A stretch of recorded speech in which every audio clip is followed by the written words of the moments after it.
Who identified you first? Myself. நம்ம தனி இன்னொருத்தரோட ஒப்பிட்டுக்காதீங்கன்னு சொல்லிக்கிட்டே இருப்பாங்களே. நம்ம அவங்கள மாதிரி ஆகணும் இவங்கள மாதிரி ஆகணும் அப்படின்லாம் ஆசைப்படாதீங்க. அதுக்குதான் அவங்களே இருக்கிறாங்களே. நீங்களாவே வாங்க. உனக்குன்னு ஒண்ணு இருக்கு, நீ அதை ட்ரை பண்ண. எல்லாருமே தனித்தனியா. யாரோட அடையாளத்தையும் நீங்க எடுத்துக்காதீங்க. உங்களோட அடையாளத்தை இந்த உலகத்துக்கு நீங்க பதிவு பண்ணிட்டு போங்க. அவ்வளவுதான் மேட்ச்.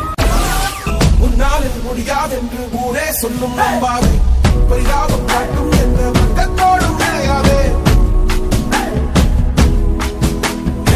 உன்னால் முடியாதென்று ஊரே சொல்லும் நம்பாது, பொய் பரிதாபம் காட்டும்